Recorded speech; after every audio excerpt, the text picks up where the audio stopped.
Bonjour, dans cette activité, on va faire des manipulations pour vérifier la conservation de l'élément chimique.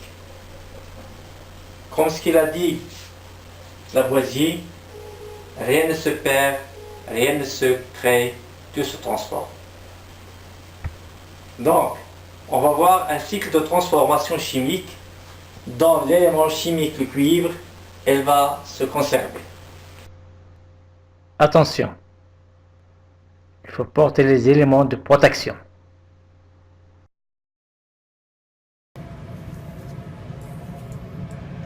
On prend du cuivre, métal,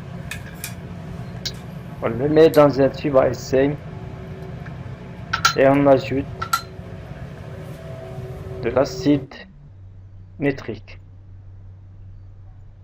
On remarque qu'il y a effervescence. Cela veut dire qu'il y a une réaction chimique entre l'acide nitrique et le cuivre. Et la solution prend de plus en plus une couleur qui va devenir bleue à la fin. Un gaz sera dégagé qui a une couleur rouille avec l'oxygène de l'air. C'est le dioxyde d'azote. Attention, cette expérience, il faut l'utiliser sous une hotte. Donc l'action de l'acide nitrique sur le cuivre, au cours de cette transformation chimique, l'élément cuivre s'est conservé. Parce que le cuivre est métal, il contient l'élément chimique Cu.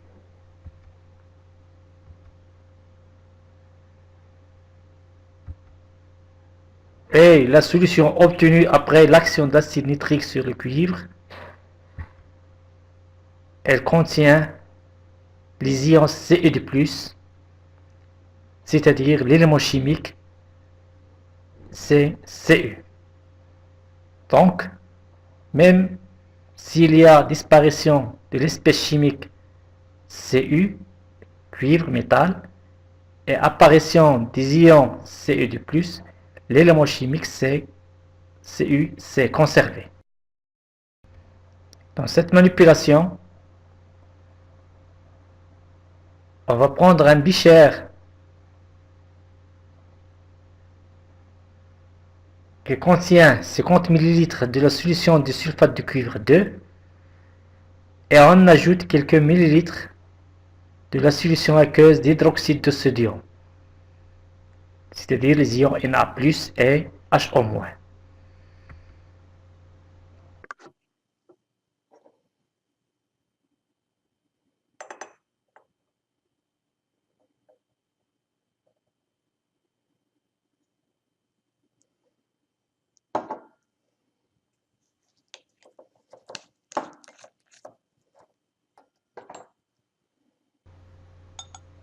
On va voir la réaction chimique.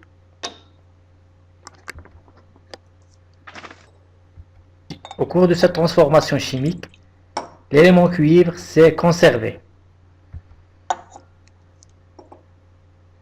Car la solution bleue, l'hydroxyde de cuivre 2, contient les ions Cu2+, c'est-à-dire l'élément chimique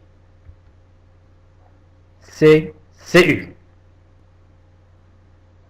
La précipité obtenue, c'est l'hydroxyde cuivre 2, CuOH2, qui contient l'élément chimique Cu. Donc, on remarque que l'élément chimique Cu s'est conservé durant cette transformation. Troisième manipulation, c'est chauffage de l'hydroxyde de cuivre 2.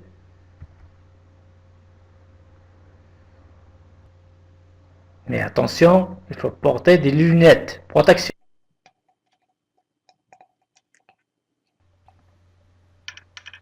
Donc, on chauffe l'hydroxyde de cuivre 2 jusqu'à ce que la couleur devienne un peu noire, c'est-à-dire le début de formation de CuO.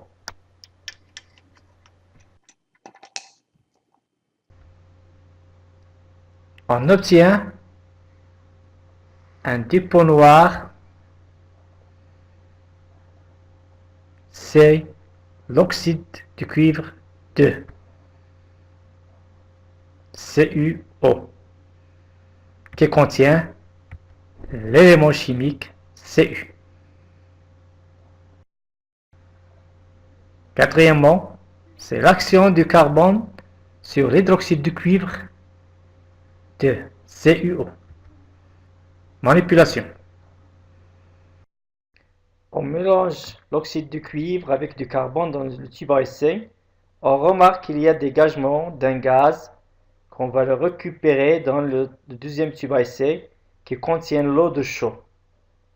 La remarque, c'est que l'eau de chaux trouble. Donc il y a réaction.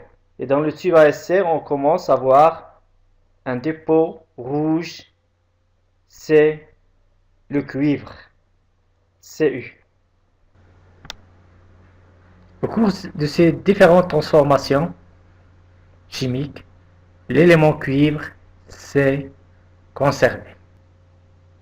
On a commencé par le cuivre métal Cu qui contient l'élément chimique Cu. Sous l'action de l'acide nitrique, il y a disparition de métal et on a obtenu des ions Cu2+, mais toujours l'élément chimique c'est le cuivre Cu. Et sous l'action de l'hydroxyde de sodium, on remarque qu'il y a disparition des ions Ce2+, et apparition de l'hydroxyde de cuivre 2, mais toujours l'élément chimique Cu. Troisième manipulation, l'action du chauffage. On a obtenu l'hydroxyde de cuivre, donc l'élément chimique Cu est toujours présent. Quatrièmement, c'est l'action du carbone sur l'oxyde de cuivre CuO. On a obtenu à la fin le cuivre métal qui a de couleur rouge, gris et l'élément chimique c'est Cu. Donc durant tout le cycle de transformation, on a constaté que l'élément chimique du cuivre s'est conservé. En utilisant les expériences réalisées pendant cette activité expérimentale pour expliquer ce qu'a voulu dire Lavoisier. Rien ne se perd, rien ne se crée, tout se transforme.